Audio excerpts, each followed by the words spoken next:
Сәлем достар. Қазір әлемде болып жатқан жағдайлар туралы сөйлескім келіп тұр. Ол жағдайларды саясат жағынан емес, менің ішкі сезімдерім арқылы және өзімнің ой емес, именно сезімдер, ощущениялар арқылы айтқым келеді. Бұл тақырыпты ашқым келеді. Біздің, в принципе, уже, наверное, әр видеода айтатын шығармын. Қазір біздің жер планетасы өзінің вибрацияларын ауыстырып жатыр. Вибрациялар қатты өсті. Соған орай бізде өзіміздің, әр адамда өзінің вибрацияларының өсіруі маңызды.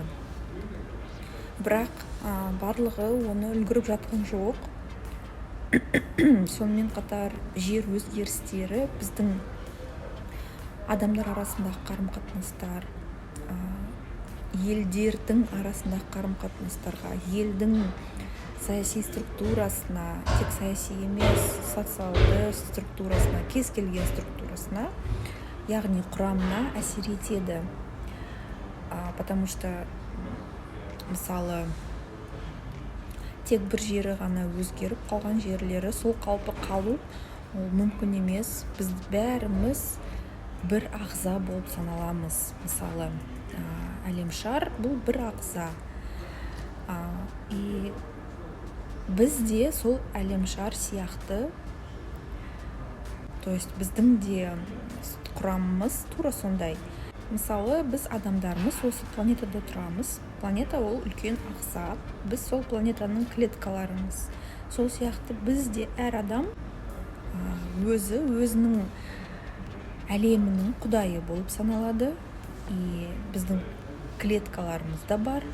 Оның арасында клеткалары сау клеткалар, сау емес клеткалар, өліп жатқан клеткалар, күнде обновляция ететін, жаңаратын клеткаларымыз бар.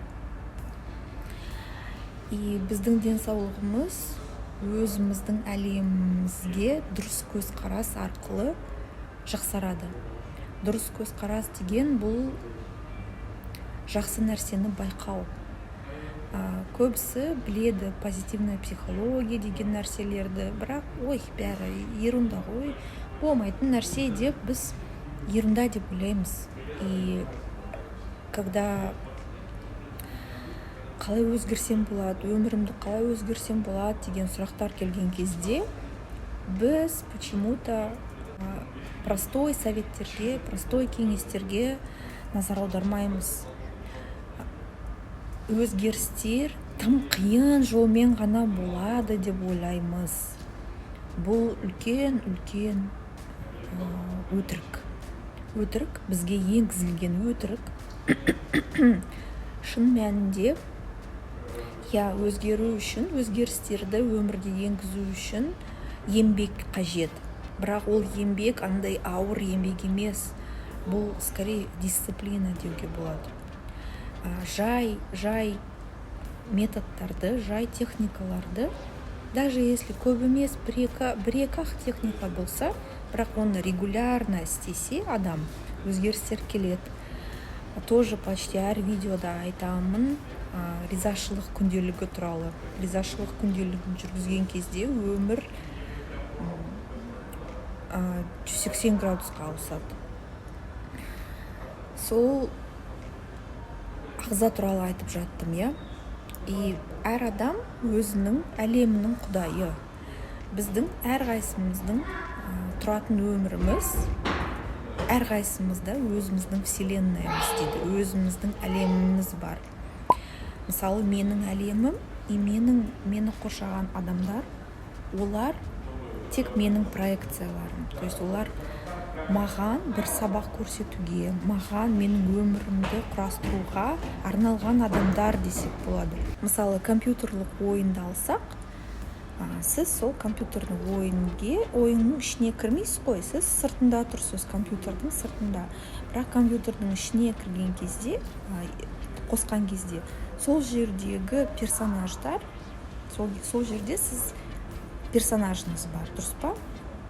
Сіз соның өмірін құрастырасыз, түрлі кедергілерден өтесіз, уровеньнен 2-ші, 3-ші, 4-ші уровеньге көтерілесіз.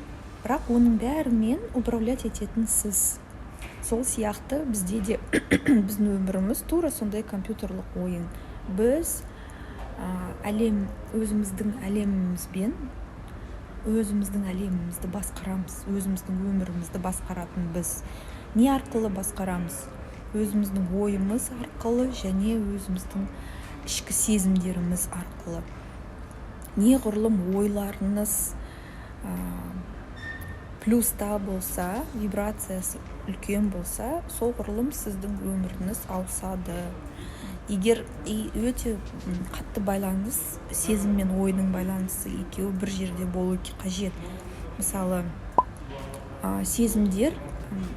сезімдерге де қалай айтса болады, сіздің әлеміңіз сіздің сезімдеріңізден тұрады, тек ойлардан емес. Мысалы, кез келген бір ой келген кезде сізге, сіз сразу денемен сезсеңіз болады. Бірден денеңізде бір сезімдер пайда болады. Мысалы, қорқынышты ойларды ойласаңыз, денеңіз сразу осындай напряжение болып қалады да, деп демаламай қалғандай боласыз, или жай демалып тұрасыз. Бұл кезде қандай напряжение сезімдерін сезесіз, и сіздің өміріңізге сол жайылады, сіздің әлеміңізге. Сондықтан өз-өзіңізді расслаблять етіп, жақсы ойларды әкеліп ойыңызға енгізіп, оны енгізетін кім? Тек сіз ғана. И вот сол кезде өмір өзгереді. Қазір сіздің әлеміңіз қандай жағдайда, қандай құрамы қандай екен білу үшін просто жай қазір өміріңізге қарасаңыз болады. Өміріңізге қарасаңыз, сіз өзіңіздің ішкі состояниеңізді сразу көресіз, не болып жатқан. Вот осындай ойлар қазір сездім, соны айту керек екен. Әр адам өзінің өмірін өзгерте алады. И әлемнің жағдайы қазіргі болып жатқан бұл үлкен өзгерістер бірден болмайды ғой. Бірінші, мысалы, жаңадан үй соғу үшін бірінші ескі үйді бұзу керек, жерді тазалау қажет, соның ішінен қазық жасау керек. Содан кейін ғана жаңадан соғылады үй, дұрыс па? Сол сияқты бізде де қазір әлемдегі өзгерістер бірінші разрушение арқылы старый системалар, ескі программалар өлгеннен кейін, құртылғаннан кейін, өлген деген кезде бұзылған кезде жаңадан енгізуге болады. Сондықтан қорқыныш сезімдерін қатты өзіңізге жақындатпаңыз. Бұл сіздің қолыңызда. Қандай ойлар келетіні сіздің басыңызға, оны таңдауға болады. Мысалы, азында тұрған кезде шкафтағы киімдерді таңдайсыз ғой, не киетініңізді бүгін. Сол сияқты ойды да таңдауға болады. Осындай айтар ойларым. Егер сұрақтарыңыз болса, осы тақырыпқа видеоның астында жазсаңыздар болады. Егер маған консультацияға келетін болсаңыз, тоже астында ссылкалар бар, маған қалай жазылуға болатыны. Бүгінге осы. Келесі көріскенше сау болыңыздар.